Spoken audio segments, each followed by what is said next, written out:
Chris and Nick from Silent-Aire. Welcome to Talent Month. Thank you. And thank you for joining me. Your backgrounds are just so perfect. I guess like all the other lads, you've been up all night sort of perfecting them. Yeah. You're like a scene. I always think we're like a scene out of James Bond. You know, we don't really have these backgrounds. They're green or they're yellow or they're blue, but we'll get going, right? So you're with Silent-Aire. That's who you work for. But I'm more interested in sort of who you are, Nick, and how you arrive on this call today. Apart from the fact you probably got a phone call 5 minutes ago to say, get your ass onto the screen. But how do you arrive at where you are and what you're doing? I'm really interested in that. Well, I'm from the UK originally. I moved over to Ireland almost 4 years ago now. So I started my electrical apprenticeship in the UK. And when I first moved over to Ireland, I was working for a subcontracted into Silent-Aire. And then I joined Silent-Aire directly in May last year. So yeah, that's pretty much where I've been. I have to ask you who your favourite football team is. I actually don't really have a team. I'm not a big football fan, I'll be perfectly honest with you. Okay. Well, that's a great answer. Fantastic answer, because you'll always alienate 95% of listeners by saying who you support. So that's a fine answer. And yourself, Chris, how do you end up on this call? Don't know. So I started my apprenticeship. I had an interest in electrics, and due to the recession, I kind of was late starting, but starting to come towards the end of it now. But yeah. And when you say apprenticeship, apprenticeship or what? What was that's the formal term for what apprenticeships? Because what I'm finding with a lot of the discussions is people come from so many different apprenticeships and arrive into this industry, the data center industry, through so many different avenues. What was the apprenticeship? My one's an electrical apprenticeship. Okay. And traditionally, you would have thought you'd be doing an electrical apprenticeship with an electrical contractor. Well, I started my apprenticeship with an electrical contractor, and we were subbed in under Silent-Aire, same crowd that Nick was with, and then decided to come in-house and work direct for them. Okay. And Nick, I'm sure this previous employer for both of you isn't overly happy with all this talent being taken away from them. But is that the way a lot of people's careers develop? I couldn't say for Chris, because we have our own individual circumstances. But for me, moving to Silent-Aire was the right decision for me to make at a particular point in my life. So I just got married, had my first child on the way, and I needed that job security, which Silent-Aire could kind of offer me. So that's pretty much the main reason why I ended up working directly for Silent-Aire. Was it a transition across? Because we've such mobility now in the workforce, haven't we? We just happen to live in Ireland working for a company, but that's not to say we won't be somewhere else in Europe in 3 to 4 years or months. And was it that transition across to Ireland in your case? Was that driven by you wanted to live here, or you wanted to work here, or work from here? Well, my wife is Irish originally, so we a bit of background. So I'm 36 this year. I started my electrical apprenticeship 4 years ago. I was well into my 30s when I decided on a career change. So I used to work for big gas and power suppliers in the UK. So I was a key account manager for a long time over there, and I realised that the industry that I used to work in isn't quite the same in Ireland as it is in the UK. Obviously, the UK market's a lot bigger than it is here. So I'd always wanted to do a trade of some description. When I sat down and really thought about it, having worked in the electricity markets, I thought the kind of logical step was to go in and become an electrician. So that was my main kind of reason for changing trades. And also because I suppose eventually I wanted to try and work myself one day. I didn't want to be working for somebody for the rest of my life. I wanted to eventually own my own business at some point in the future, or do something off on my own. For me, like I didn't go to university. I had the opportunity to go, and I didn't take my place at university in the UK. And the next best thing I could think of really to do was to go down the route of getting a trade. So yeah, that's kind of how I've ended up here, really, where I am now. Well, if I heard you correctly, and you said you're 36, I want some of your oil of Ulay, because you're looking good, man. I don't know. I looked better until I had a son, and now. hey, now you don't. Now you respect what it's like to get a night's sleep, right? I have big respect for anybody. And Chris, you also mentioned there when we started, I was a late starter. What did you mean by that? Did you go into the apprenticeship later than 15, 16? Yeah, I didn't start till I was 25. So and what was your sort of desire into a 25? I mean, had you a career already behind you where you were already involved in stuff? No, I was working in retail and stuff, and I couldn't seem to get a start in electrical apprenticeship. I was in contact with a few companies, and at the time it was kind of around the recession and stuff, and just couldn't seem to get anywhere. So I was working in retail for a while, and then I eventually got in with a crowd. So it was late enough starting. Wish I started when I was 18 or 19, but had a bit more maturity starting late, so kind of benefited me in the long run. Yeah. And I guess this is a great place to stay, really, because fear is something that holds so many people, or pride or ego or all these other things. Isn't that sometimes holds people back from making changes that make them happier?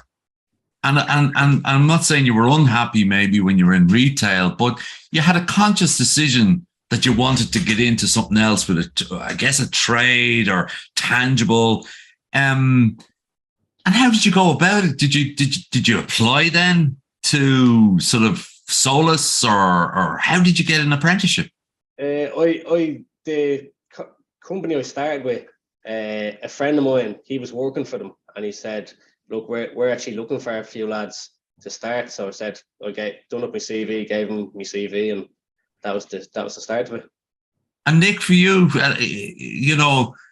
there's always this new concept. Certainly, I'm a bit older than both of you, but ageism. And there will be this sense that you have to be 14 and 15 to be an apprentice. But that's a million years ago, really. If you were 30-ish and you went to be an apprentice, is that fair? Yeah, I think about this sometimes. I think I look at some of the young lads that literally just started out in their apprenticeship, and some of them are 17 or 18. I'm not sure I would have been able to do it and complete it at that age. Like for me, I had a different career for 12 or 13 years, which I really enjoyed. But I got to the point where I fancied doing something different. And like, don't get me wrong, I had to really sell it to my wife that it'd be worth it eventually.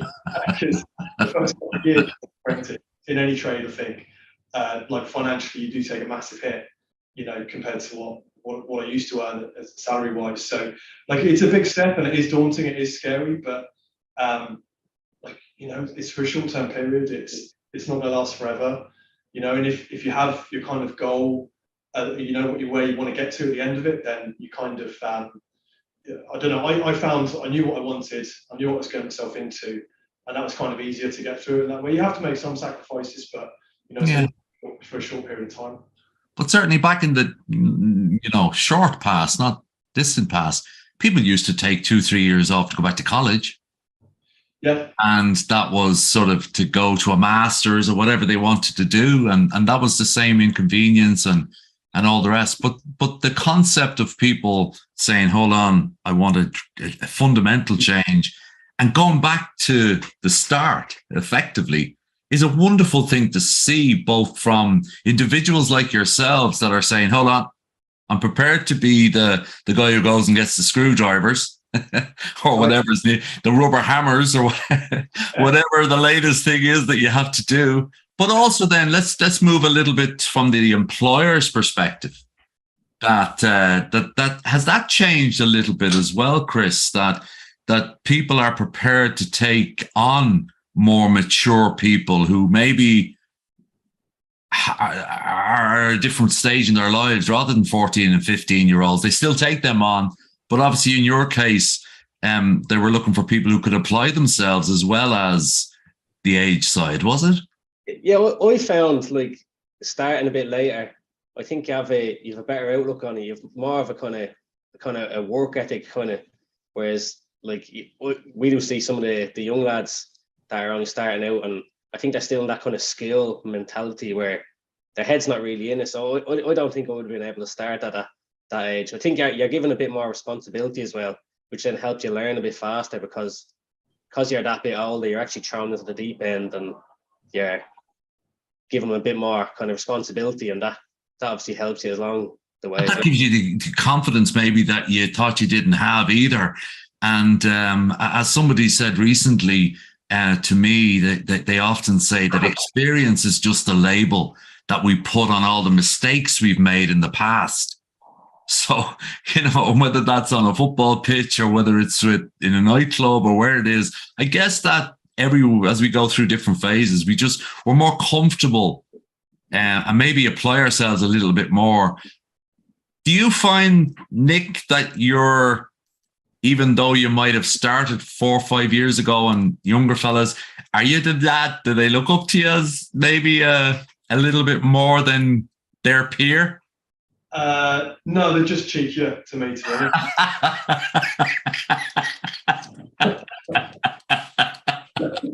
Well, that's good because you obviously, it means that you've got empathy with them or they have empathy with you. It's when one of the young apprentices says what year they were born. It's 2003, and you're like, Christ, I left school in 2003. Yeah, that's when you start thinking, wow, okay, yeah, there's a bit of an age gap there for that. And Chris, do you when you start talking about football players that weren't even born when these kids were, what do you connect? Like, there's a good camaraderie, I guess, between different age groups, common purpose. There is, yeah. And then I guess we get on to sort of what you do.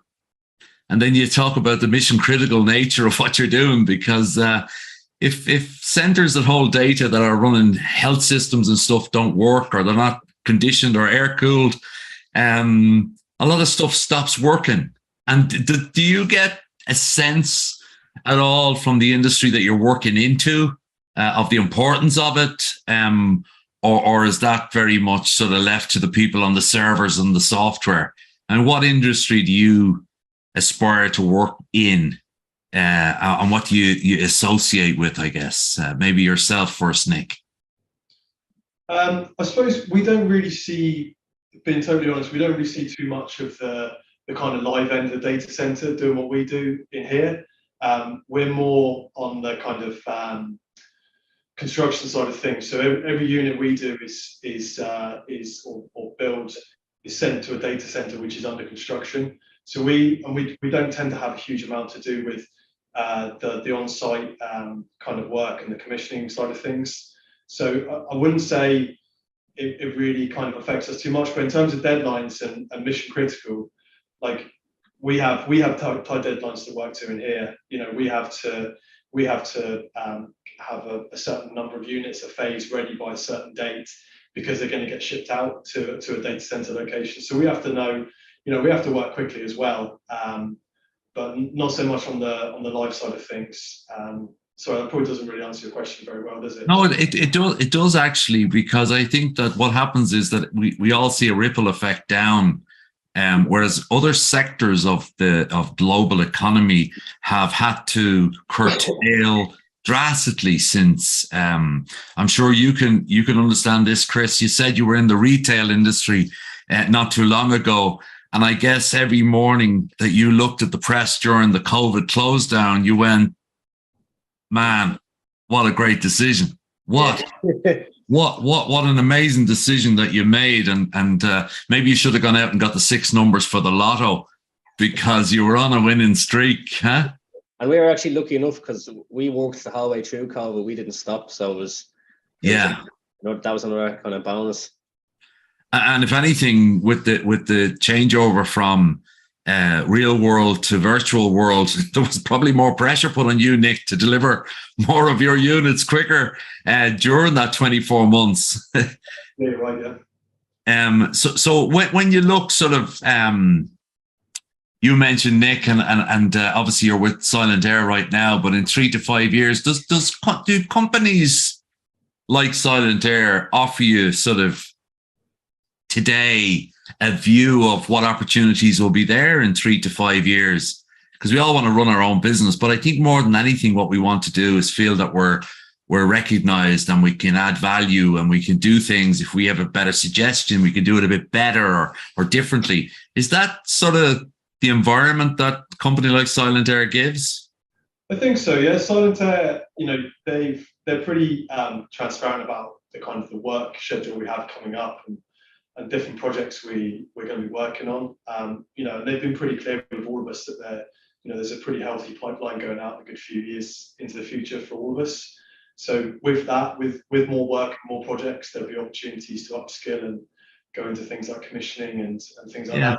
They seem pretty keen on putting people on engineering courses and getting kind of more technical formal qualifications. So kind of where I am, I'm newly qualified as an electrician, and Chris is fairly well along in the apprenticeship as well. So there is kind of a career path for both of us, I think, to take that one step further ahead and go into kind of the engineering side of things as well. So yeah, they on both sides, both kind of work-wise pipeline and with kind of career-wise, I think they're pretty clear on what's available to us going forward. Chris, anything to add? No. I think Nick covered all that there, yeah. Well, then I'll do a hard one. I'll ask you now first. So we'll finish up with one final question, right? It's always a great one. And an 18-year-old Chris, what would you tell him? Start my apprenticeship a bit earlier, maybe. Yeah, okay. But you know Chris of 18. What would you tell him? Start your apprenticeship, change your team, because I know who you support. But apart from that, get the head down. I wasn't the best in skill, so get the head down a bit earlier and kind of pick your career and just go 100 miles an hour at it. Yeah. Fair play to you. That's a great answer. Keep your head down, Nick, what would you tell yourself? Difficult one. I'd say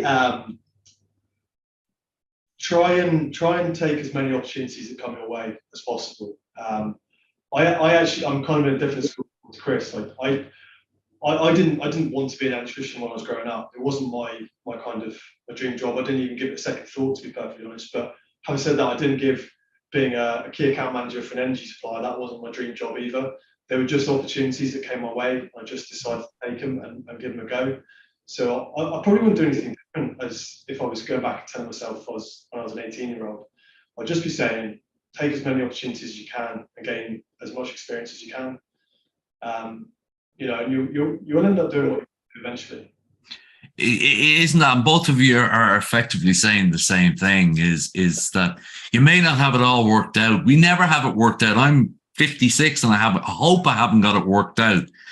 But, don't be afraid, I guess, is what you're both saying, is to listen and talk. And maybe sometimes we're influenced a bit more by peers or how you should be acting than we should be. But I've enjoyed this. Thank you so much, both of you, Chris and Nick. It's been short and sharp, but it's been good. Have you any questions for me? This is the hard bit. It's been the easy bit. No, I haven't got any questions going on. Yeah, it's been good. Chris, how was it for you? All right? That was good, yeah. Yeah. I found out you're an Arsenal fan, but look.